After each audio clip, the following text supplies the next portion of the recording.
Perjalanan kasus pembunuhan Brigadir Yosua kian mendekati babak akhir.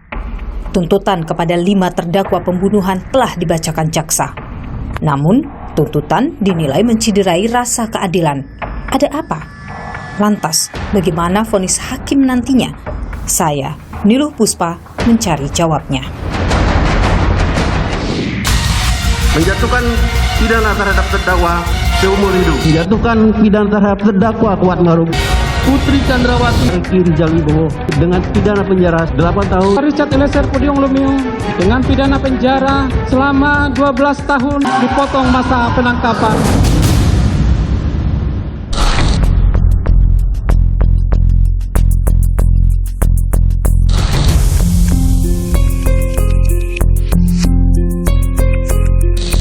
Menghilangkan nyawa Brigadir Nofriansyah Yosua Huta Barat guna menyempurnakan pembunuhan berencana, sementara terdakwa Putri Chandrawati, terdakwa Kuatmaruf, dan terdakwa Ricky Rizal Wibowo tidak secara langsung menyebabkan terjadinya menghilangkan nyawa Brigadir Nofriansyah Yosua. Apa yang Eliezer sampaikan ketika bertemu Ibu? Cuma dia berharap yang terbaik seperti saya bilang tadi, yang adil. Dalam beberapa bulan ini saja saya kasihan melihat dia. Saya sampai bilang sama bapaknya, kalau bisa saya akan menggantikan dia.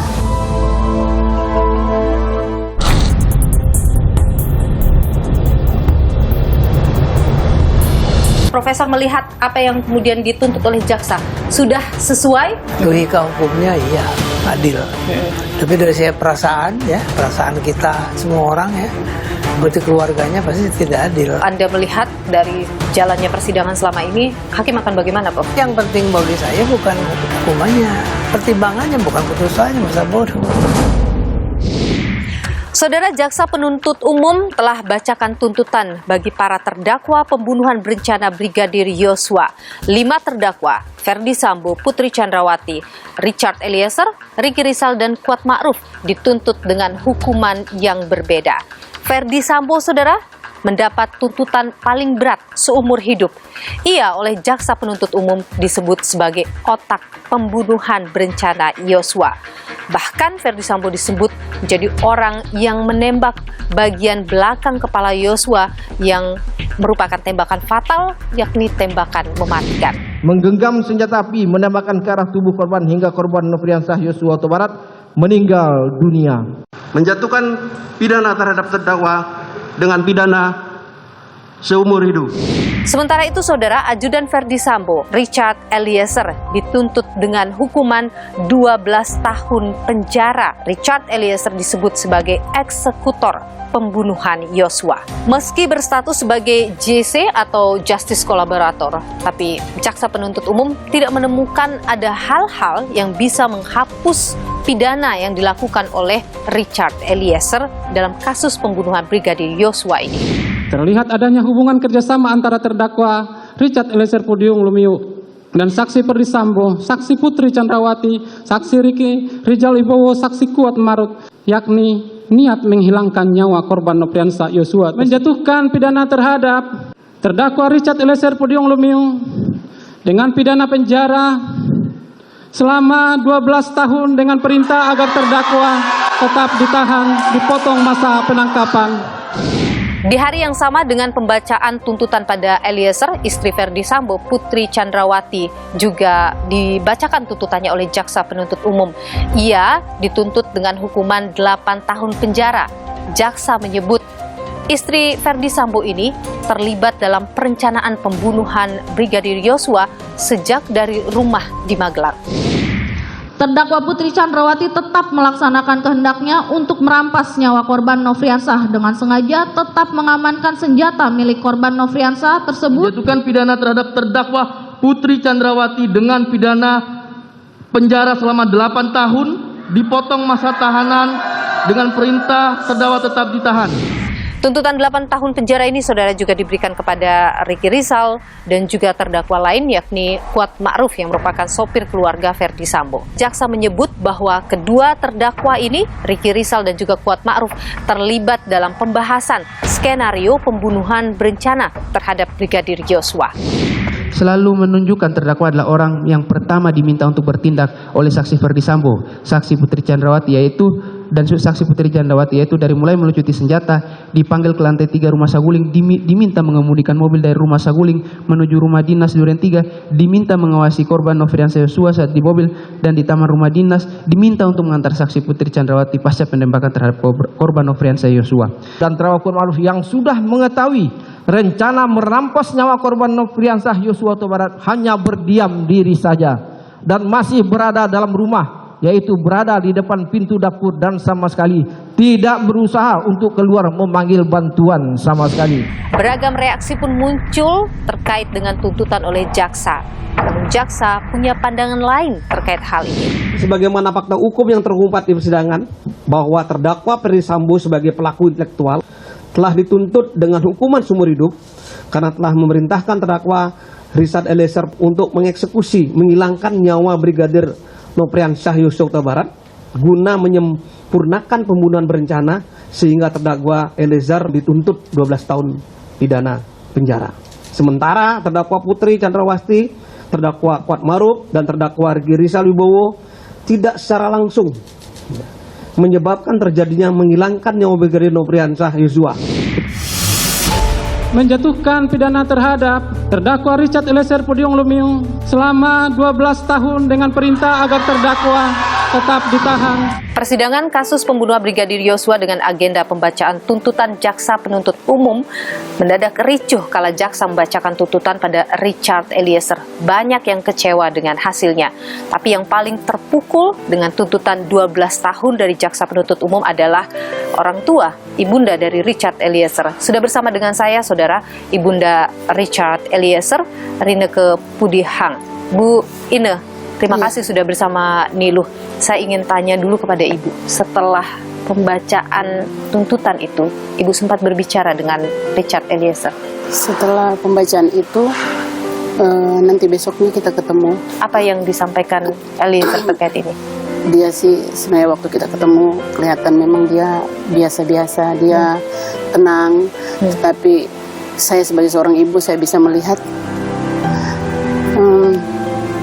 bagaimana hatinya. Dalam hatinya kan, walaupun dia senyum, walaupun dia mungkin tertawa di depan kita, tapi saya tahu hatinya terluka dengan tuntutan yang mungkin begitu berat, 12 tahun. Ibu sempat menanyakan pada Eliezer menanyakan apa yang dia inginkan misalnya? Ya, tuntutan yang memang adil sesuai dengan apa yang sudah dia lakukan selama persidangan. Mulai dari pemeriksaan sampai persidangan, dia kan sudah jujur, sudah kooperatif. Jadi dia berharap juga dia mendapatkan tuntutan yang memang selayaknya. Ibu sendiri melihat tuntutan jaksa ini, apa yang terfikir oleh Ibu, apa yang seharusnya begitu diberikan oleh jaksa pada apa yang sudah Richard lakukan? Kita waktu mendengarkan pertama, saya kan sama bapaknya nonton dari handphone. Saya terdiam, lalu saya menangis sama bapaknya. Saya bilang, Tuhan, kenapa harus seberat ini, setinggi ini? Anak kami sudah melakukan sesuai dengan apa yang diinginkan, yaitu jujur. Dan kami bersyukur karena waktu itu kan dia GC dari LPSK kan. Iya, jadi kami sudah berpikir bahwa ada keringanan-keringanan untuknya. Tapi ternyata tuntutannya itu terlalu berat. Tidak terbayang oleh Ibu bagaimana Richard akan menjalani 12 tahun nantinya kalau misalnya itu divonis. Dalam beberapa bulan ini saja saya kasihan melihat dia. Apalagi nanti 12 tahun dia menjalani itu kan, Mbak. Saya sampai bilang sama bapaknya, kalau bisa saya akan menggantikan dia. Kalau misalkan memang tuntutan seperti itu, sampai putusan seperti itu, saya akan menggantikan dia. Tetapi ini memang keadilan yang tidak adil memang.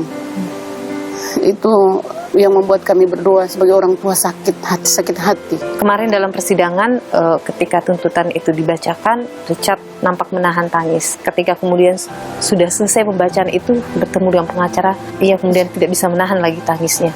Kasihan anakku menangis, ternyata saya pikir dia tenang, tapi mungkin karena 12 tahun itu membuat dia menangis. Saya tahu dia anak yang kuat, tapi dia nggak bisa tahan air matanya.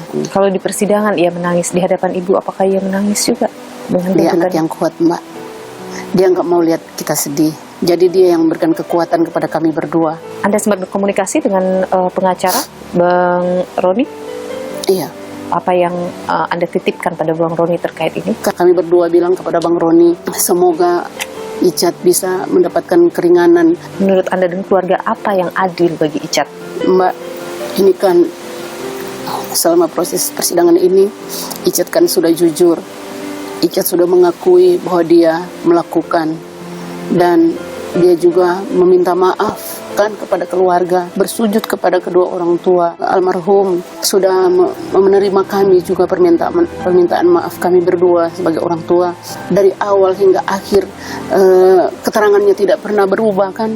Kami hanya meminta yang terbaik, dan yang terbaik itu kalau bisa hukuman yang seringan-ringannya. Anda berharap misalnya sama dengan 3 terdakwa lain atau lebih rendah dari 3 terdakwa lain? Kami berharap dia lebih rendah dari ketiga terdakwa lainnya. Dari Putri, Iya. Kuat. Tapi kalau Ibu sendiri, tentu semangat itu masih ada, Bu. Puji Tuhan ada, Mbak. Semangat nggak pernah hilang. Demi anak, apapun akan saya lakukan. Sampai kapanpun saya akan berjuang demi keadilan anak saya. Saya nggak akan diam. Ibu Erneke Budihang, Ibunda Richard Eliezer, terima kasih sudah berbagi di Niluh. Sehat selalu, Bu. Terima kasih.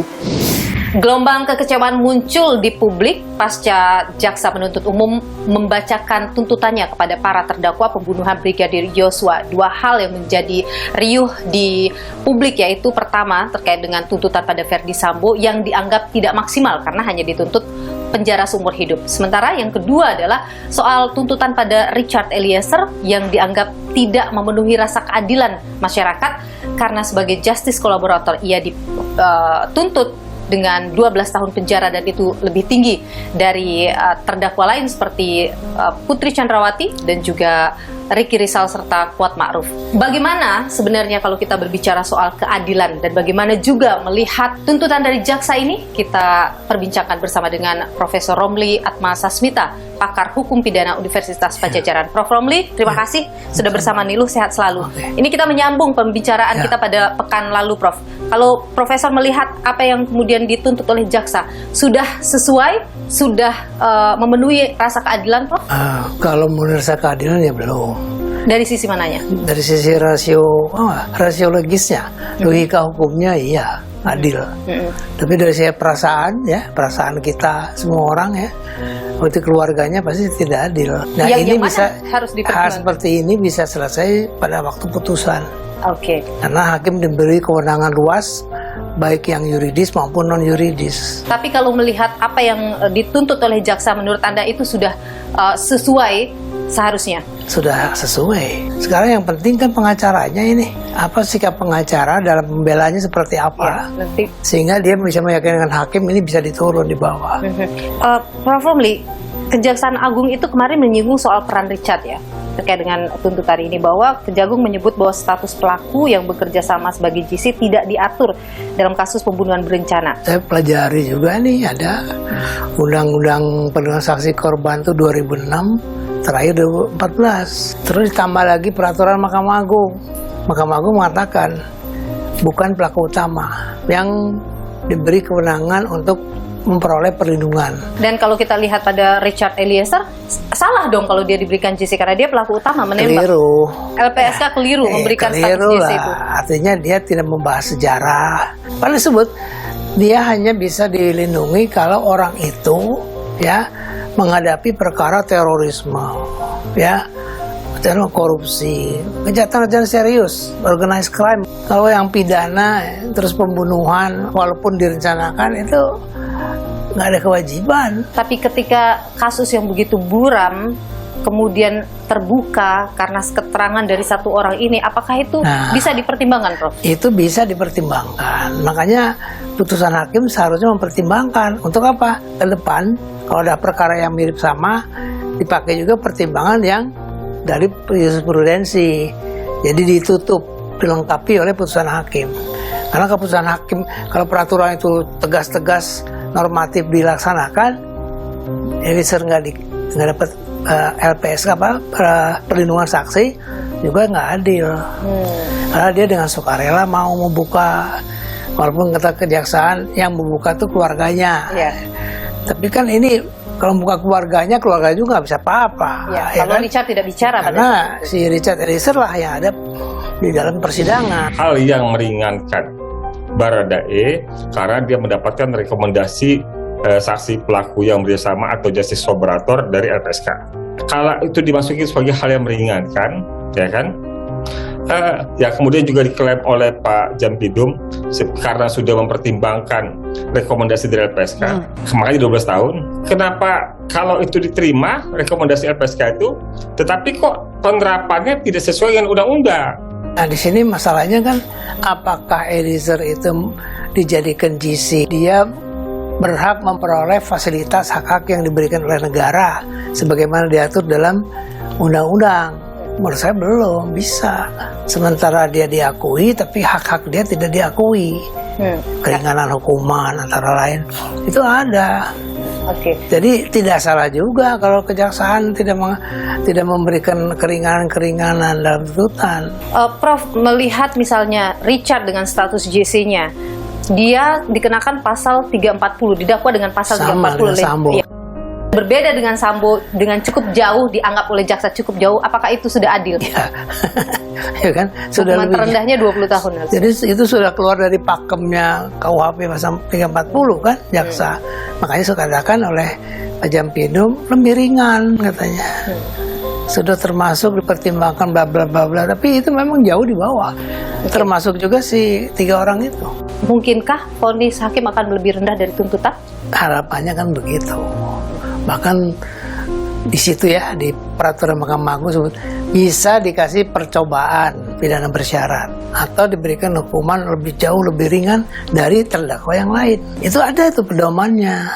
Jadi kalau si hakim ini ya, dia baca itu dan dia harus baca pedoman loh bagi hakim, dia harus tunduk di situ.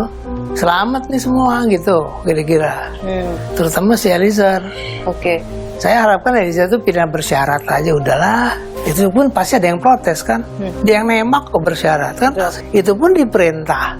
Kalau Anda melihat dari jalannya persidangan selama ini, hakim akan bagaimana, Prof? Hakim akan pada peraturan itu Mahkamah Agung tadi, bersyarat, pidana atau sewaktu-waktu lamanya lebih rendah dari Kuat sama Putri sama Ricky Rizal. Tapi yang penting bagi saya bukan hukumannya, pertimbangannya. Kenapa dia bersyarat? Dia harus, itu yang penting buat para ahli hukum, pengacara tuh pertimbangannya, bukan putusannya, masa bodoh. Pertimbangannya, di rasio legis dari satu putusan hakim itu yang jadi presiden ke depan. Nanti ya kalau hakimnya sama, seperti itu nih putusan, ya berarti hakim juga tidak mengakui dia JC. Putri Chandrawati yang disebut sebagai sumber dari kemudian pertikaian itu terjadi sampai dengan pembunuhan itu terjadi, diberikan tuntutan 8 tahun. Anda melihatnya bagaimana? Saya kira sedanglah, cukup 8 tahun. Padahal dia pasalnya 340, Prof. Itu semua juga Kuat Ma'ruf 340. Kalau lihat, ini kan sumbernya bukan si Putri sebetulnya. Si Sambo aja ini. Ya. Kecemburuan luar biasa gitu.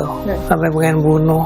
Tidak pernah dibuktikan, tidak pernah tanyakan bener nggak ada lagi saksi. Dia ngerti kok, Sambo pasti. Secara hukum dia nggak punya bukti. Cuman udah kadung. Emosi. Anda melihat Putri menjadi dalang atau otak dari kasus ini? Enggak lah. Yang dalam otaknya ya lakinya. Hanya Sambo seorang? Iya, dia membantu.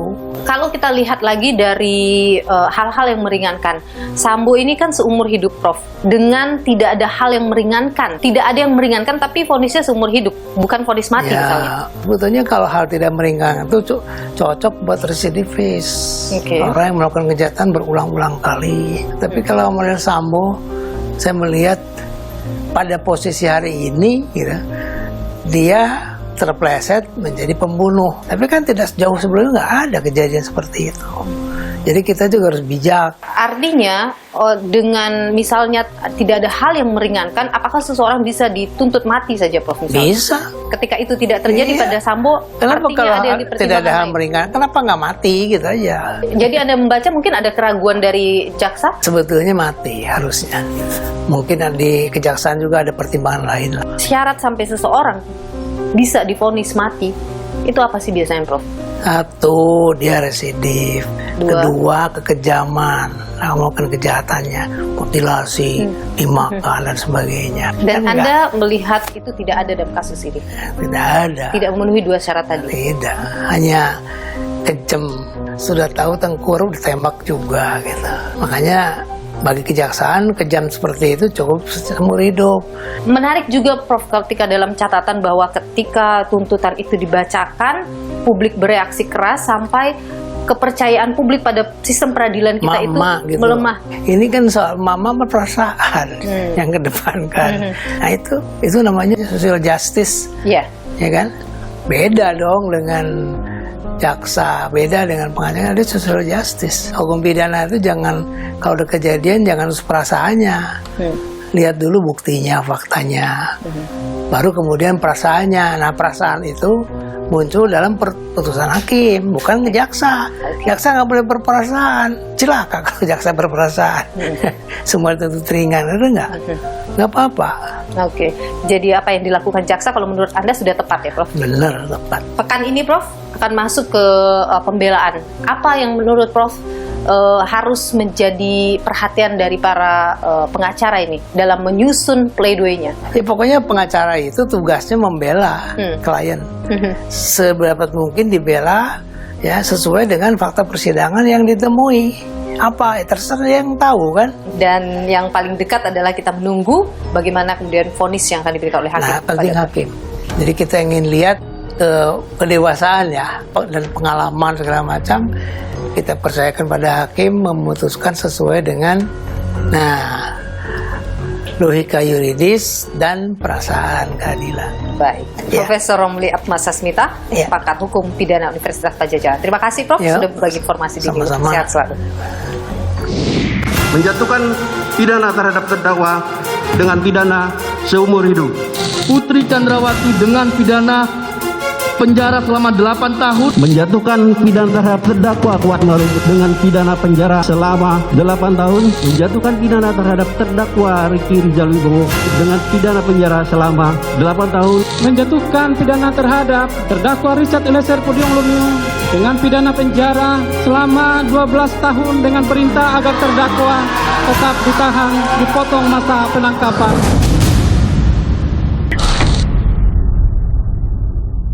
Saudara, hasil tuntutan JPU kepada para terdakwa kasus pembunuhan Brigadir Yosua menuai kekecewaan bagi keluarga almarhum Brigadir Yosua. Menurut kuasa hukum, tuntutan yang diberikan oleh JPU ini juga jauh dari hukuman yang seharusnya diberikan pada orang yang terjerat dengan pasal 340 pembunuhan berencana. Sudah bersama saya, saudara, ada Kamarudin Simanjuntak, pengacara keluarga Brigadir Yosua. Bung Kamarudin, terima kasih sudah bersama Nilu, sehat selalu. Bung Kamarudin, Anda adalah orang yang diamanatkan oleh keluarga untuk membongkar kejanggalan dari kematian Brigadir Yosua. Prosesnya sudah berjalan cukup panjang sampai kemudian tuntutan sudah dibacakan. Apa komentar Anda terkait dengan tuntutan yang diberikan oleh JPU kepada para terdakwa? Komentar saya pertama, jaksa penuntut umum membuat kengawuran baru, yaitu seharusnya setelah selesai penyidikan dan sidang harusnya perkaranya terang. Tetapi jaksa mencoba mengaburkan masalah, yaitu dengan cara mengatakan terjadi perselingkuhan. Ini sangat menyakitkan hati orang tua almarhum Brigadir Yosua. Tetapi yang mau saya katakan, jaksa ini sebenarnya tidak bermasalah, tetapi yang bermasalah pimpinan jaksa, karena mereka hanya ditugaskan membaca, sedangkan rentut atau rencana tuntutan itu adalah berasal dari pimpinan jaksa, dalam hal ini Jaksa Agung dan Jaksa Agung Muda Tindak Pidana Umum. Anda lebih kecewa kepada yang mana? Apakah tuntutan kepada Putri Chandrawati, Ferdi Sambo, atau kepada Richard Eliezer? Saya lebih kecewa kepada ringannya tuntutan kepada Putri Chandrawati. Kenapa Anda menganggap karena itu? Gini, Putri Chandrawati ini kan adalah biang keladi atau otak daripada pembunuhan ini. Tanpa Putri Chandrawati tidak akan ada pembunuhan ini. Barada Richard Eliezer ternyata dia sudah bersedia berkata jujur dan berterus terang serta menyesal dan meminta maaf, tetapi tidak dipandang sebagai hal yang meringankan oleh jaksa. Harapan saya tadinya Barada Richard Eliezer dituntut di bawah 5 tahun. Dituntut di bawah 5 tahun, tapi ia ini adalah eksekutor, disebut oleh jaksa ia adalah eksekutor. Artinya dia berperan aktif sampai meninggalnya Brigadir Yosua. Di mana kemudian logikanya bahwa dia harus di bawah 5 tahun? Logikanya begini, seandainya Barada Richard Eliezer tidak mau mengeksekusi atas perintah Jenderal Bintang 2 Kadipropam, maka ada kemungkinan besar bahwa Barada Richard Eliezer juga akan dieksekusi juga. Maka demi menyelamatkan nyawanya, Barada Richard Eliezer harus mau mengeksekusi. Dia itu pangkat terendah di kepolisian, artinya dia kan hanya pesuruh. Sekarang pertanyaannya, ada nggak power daripada Barada Richard Eliezer untuk melawan? Saya rasa dia tidak punya power. Bung Kamarudin, menurut Anda hukuman yang paling adil, kita bicara soal keadilan bagi para terdakwa ini berapa? Anda mengharapkan Ferdi Sambo ini seperti apa? Tetapi saya pribadi memang tidak menginginkan hukuman mati juga. Kalau saya pribadi sesuai iman saya, artinya hukuman seumur hidup itu sudah tepat kalau saya pribadi. Tetapi karena saya sebagai penasihat hukum, kepentingan saya adalah kepentingan hukum klien, maka klien saya mengatakan ancamannya harusnya hukuman mati.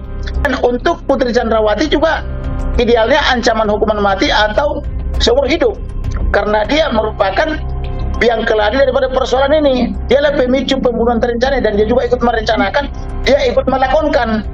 Kemudian terhadap Ricky Rizal maupun Kuat Maruf, karena mereka mengetahui rencana pembunuhan ini tapi mereka berbohong, mereka juga pantas setidak-tidaknya dihukum seumur hidup.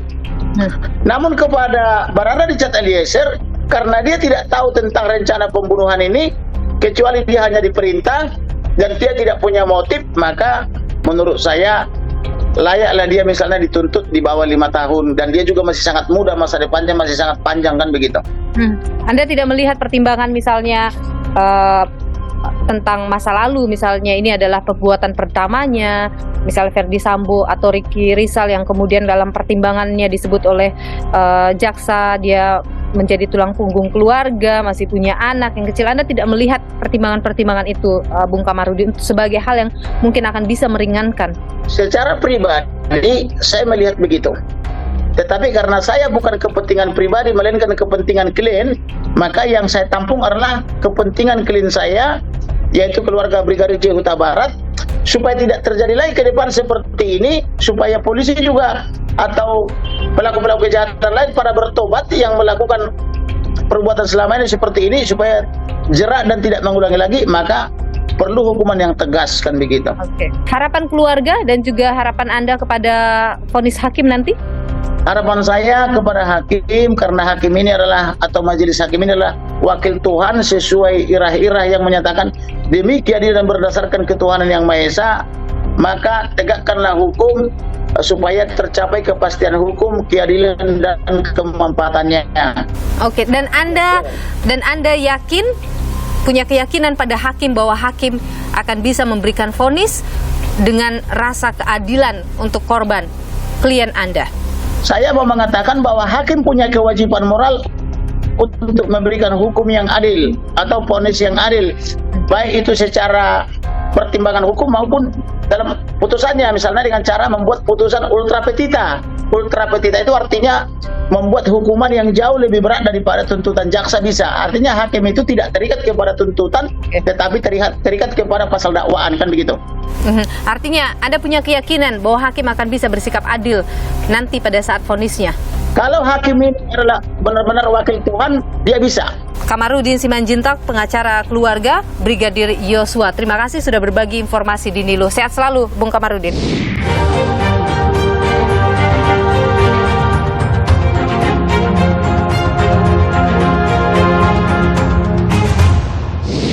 Saudara, Ricky Rizal, terdakwa kasus pembunuhan Brigadir Yosua, dituntut oleh Jaksa Penuntut Umum 8 tahun penjara.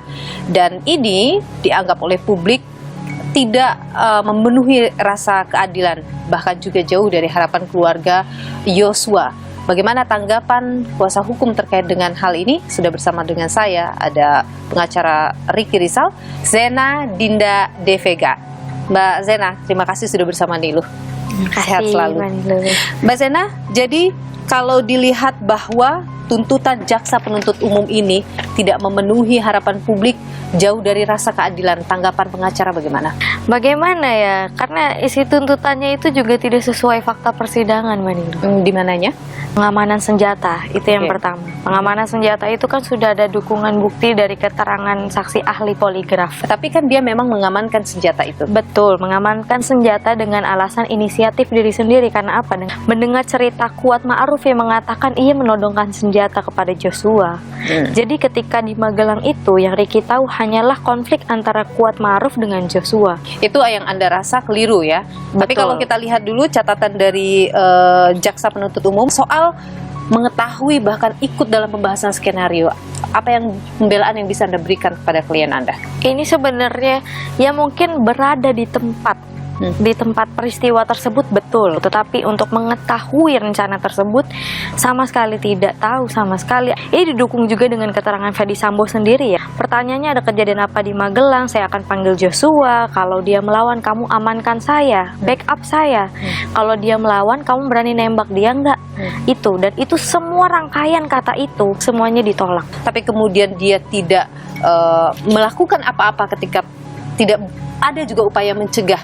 Itu kan juga dituliskan oleh jaksa. Apa pembelaannya di situ? Selama ini ketika ajudan berbuat salah, Ferdi Sambo itu tidak pernah kayak mungkin udah buat salah gitu, terus langsung digampar atau ya melakukan kekerasan lah, itu tidak pernah sama sekali. Makanya dia nggak terpikir emang betul akan dilakukan seperti itu. Yang dia tahu, oh ya udah bakal diklarifikasi. Tapi dia tidak tahu, tidak ada penerangan sama sekali bahwa oh nanti saya mau panggil dia di Duren 3. Itu kan tidak ada. Itu yang tapi pertama. ada bahasa bahwa kamu siap backup saya kalau Joshua melawan. Itu kan indikasinya ada satu hal tindakan yang akan dilakukan oleh Ferdi Sambo. Betul, tapi kan di situ kata-katanya kalau melawan. Tapi bahkan ini Ricky Rizal, dia seorang ajudan yang memang seharusnya sudah untuk mengamankan atau membackup atasannya, dia sudah menolak. Penolakan yang dilakukan Ricky Rizal itu harusnya menjadi hal yang akan meringankan ia dalam perkara ini. Iya, artinya Ricky Rizal di saat dia sudah menolak amankan, backup maupun menembak sudah menolak, artinya dia sudah tidak punya niat. Dari pasal 55 ayat 1 ke 1 kan poin pertamanya adalah niat, sengaja. Itu bagaimana orang yang sudah menolak masih bisa dikaitkan dengan ada niat. Apalagi dengan ada keterangan yang menyatakan bahwa ia ingin menabrakkan mobil waktu dari Magelang ke Jakarta, begitu. Saya rasa itu hanya keterangan yang berdiri sendiri, artinya itu tidak bisa dijadikan fakta persidangan. Soal misalnya Richard Eliezer sempat bertanya di kala ia dikasih tahu oleh Ricky Rizal untuk naik ke atas. Ini dalam dakwaan jaksa saya pernah menyebutkan bahwa seharusnya pada saat itu Ricky Rizal bisa memberitahukan pada Eliezer sehingga Eliezer mungkin bisa memikirkan ulang soal itu. Apa tanggapan dari pengacara soal itu? Dia ngomong, kalau mungkin saya tidak mengatakan karena mungkin di situ keadaannya ramai. Sedangkan ini isunya kan pelecehan yang dikatakan oleh Ferdi Sambo. Menarik diri misalnya untuk berbicara secara berdua dengan Eliezer misalnya waktu itu tidak memungkinkan kah? Tidak memungkinkan karena itu sangat ramai, itu pertama, dan memang kan perintahnya kan cuma panggil Richard. Bagaimana tanggapan dari keluarga Ricky Rizal terkait dengan tuntutan ini? Apa yang mereka harapkan yang mungkin dititipkan pada pengacara? Sangat kecewa sekali, Mbak. Kemarin sempat dengan tuntutannya? Dengan tuntutannya. Kata keluarga, lo buat apa sidang dipanggil saksi sebanyak itu kalau misalkan fakta persidangan tidak diambil, tidak dijadikan bahan untuk membuat tuntutan? Kok kesannya menjadi fitnah kalau dari keluarga? Terlibat dalam perencanaan pembunuhan, fitnah terhadap niat, fitnah terhadap kata-kata yang susunannya tadi saya bilang itu dibalik, padahal di fakta persidangan tidak seperti itu. Karena kalau kita lihat turut sertakan di pasal 555 ayat 1 ke 1 itu kan harus aktif, bahwa klien saya tidak secara aktif. Kalau misalkan dibilang secara aktifnya adalah mengantarkan Joshua masuk ke dalam. Ada juga bagian part ketika ia bersama Joshua juga masuk ke dalam rumah. untuk mengantarkan dulu ya mungkin dari Saguling ke Duren 3, bahwa mengetahui akan ada di Duren 3 isolasi itu saat di mobil ditanyakan sama Ricky, ibu mau isolasi di mana? Di Duren 346 Dik. Ya. Jadi itu menurut Anda dia tidak tahu bahwa akan ada pembunuhan di Duren 3. Dia hanya mengikuti perintah itu ya, pembelaan Anda. Ya, itu apa yang kemudian diharapkan? Yang diharapkan mau vonis bebas. Oh tentunya Mbak, karena tidak ada fakta yang selama persidangan tidak ada. Tapi kalau dia dinilai misalnya berbelit-belit ketika memberikan tidak mengakui perbuatannya, bagaimana bisa meminta untuk bebas ketika di situ faktanya adalah ada orang yang mati dan di situ ada Ricky Rizal. Dari tim PH, Ricky Rizal tidak pernah berbelit-belit, tidak pernah berputar-putar, dan Ricky Rizal satu yang saya tahu dari hasil BAP dia, keterangan dia di BAP selama di Bareskrim sampai di persidangan konsisten, tidak pernah ada yang berubah-berubah. Kalau kita lihat dari pidananya itu adalah 340, hukumannya 20 tahun penjara, tapi ini sudah sangat jauh di bawahnya, yakni 8 tahun penjara. Itu pun menurut Anda masih tetap tidak adil? Masih tetap tidak adil. Dan Anda akan memperjuangkan atau tim pengacara memperjuangkan bahwa ini harus vonis bebas? Pasti kami akan perjuangkan. Baik. Terima kasih pengacara Ricky Rizal, Zena Dinda De Vega. Terima kasih Mbak Zena, sehat selalu. Terima kasih. Menjatuhkan pidana terhadap terdakwa dengan pidana seumur hidup. Putri Chandrawati dengan pidana penjara selama 8 tahun. Menjatuhkan pidana terhadap terdakwa Kuatmaruf dengan pidana penjara selama 8 tahun. Menjatuhkan pidana terhadap terdakwa Ricky Rizal Wibowo dengan pidana penjara selama 8 tahun. Menjatuhkan pidana terhadap terdakwa Richard Eliezer Pudium Lumiu dengan pidana penjara selama 12 tahun dengan perintah agar terdakwa tetap ditahan, dipotong masa penangkapan.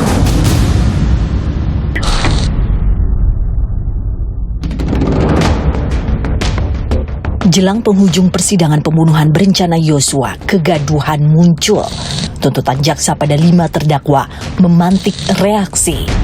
Ferdi Sambo dituntut penjara seumur hidup, sementara Putri Chandrawati, Ricky Rizal, dan Kuatmaruf masing-masing dituntut 8 tahun penjara. Keriuhan tak terelakkan kala tuntutan pada Richard Eliezer dibacakan. Agar terdakwa tetap ditahan, dipotong masa penangkapan. Tuntutan pada para terdakwa dianggap tak adil. Kalau saya menganggap 8 tahun kayak hukuman mati, ini ada ilusi. Satu hal yang agak janggal buat kami karena di persidangan yang lalu disampaikan soal motif, tapi hari ini kemudian tiba-tiba motif tidak disampaikan. Apakah sebagai kuasa hukum kami juga kecewa dengan tuntutan seberat itu, dengan kapasitas kuat yang dalam beberapa hal di persidangan ini tidak tahu menahu peristiwa ini. Terlihat jaksa penuntut umum tidak konsisten dan galau dengan aspek motif terkait dengan terjadinya tindak pidana. Status dia sebagai GC tidak diperhatikan, tidak dilihat. Sambo, Putri, Ricky, Kuat, dan Richard sama-sama didakwa melakukan pembunuhan berencana kepada Brigadir Yosua. Lantas, mengapa ada perbedaan dalam tuntutan jaksa? Kepada Ferdi Sambo, jaksa menyatakan tidak ada hal yang meringankan. Namun, bagi terdakwa lain, Putri Chandrawati diberikan keringanan karena ia belum pernah diproses hukum dan bersikap sopan selama proses sidang. Jaksa juga memberi keringanan kepada Kuatmaruf yang dinilai tak punya motivasi pribadi dan hanya mengikuti perintah atasan. Sementara pada Ricky Rizal, Ricky dianggap sebagai tulang punggung keluarga dan memiliki anak yang masih kecil. Untuk Richard Eliezer, jaksa mempertimbangkan peran Eliezer sebagai saksi pelaku yang bekerja sama untuk membongkar kejahatan. Selain itu, Eliezer dianggap bersikap kooperatif, menyesali perbuatan, dan perbuatannya dimaafkan keluarga korban. Reaksi publik meruncing terhadap perbedaan tuntutan antara Putri Chandrawati dengan Richard Eliezer. Sebab Richard Eliezer menyandang status justice kolaborator kasus ini. Sementara Putri dinilai sebagai pemicu kasus pembunuhan Yosua. dan dia sudah menunjukkan komitmennya, menunjukkan konsistensinya untuk mengungkap kejahatan ini secara terang benderang. Bahkan kalau tidak ada pernyataan dan keterangan dari Richard, pengakuan dari Richard, kasus ini juga nggak akan terbuka ya. Rekomendasi LPSK berkaitan dengan status Richard Eliezer sebagai justice kolaborator sekaligus penghargaannya untuk keringanan penjatuhan hukuman tidak diperhatikan gitu ya. Namun jaksa punya pertimbangan terkait status justice kolaborator Richard Eliezer. Bahwa kami menuntut itu mempertimbangkan berbagai aspek, Pak. Aspek keadilan masyarakat, publik, korban, tersangka, terdakwa.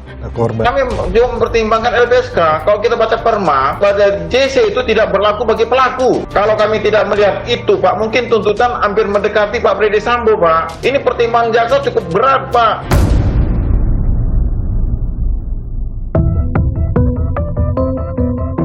Pasca pembacaan tuntutan jaksa, Menko Polhukam Mahfud MD menyatakan ada dugaan gerakan bawah tanah yang sengaja memengaruhi putusan terhadap Sambo dan kawan-kawan. Putusan Sambo saya bilang, saya sudah mendengar ada gerakan-gerakan yang minta memesan putusan Sambo itu agar dengan huruf.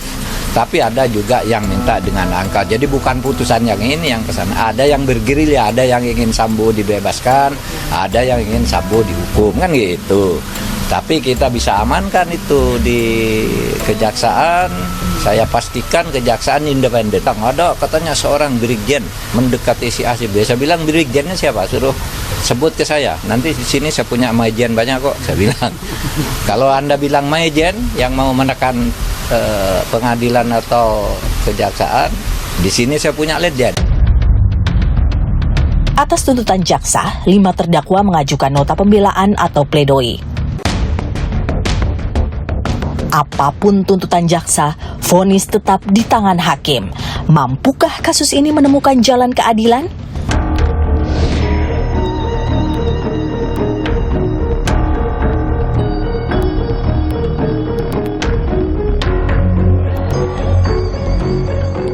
Dagdikduk menanti putusan. Mungkin itu yang dirasakan para terdakwa. Maka segala daya upaya dikerahkan demi mendapat hukuman minimal. Pada akhirnya, hakimlah sang pengambil keputusan. Keputusan yang hendaknya dibuat secara arif dengan nalar dan nurani yang jernih. Juga berlandaskan keadilan bagi semua. Saya, Niluh Puspa, sampai jumpa.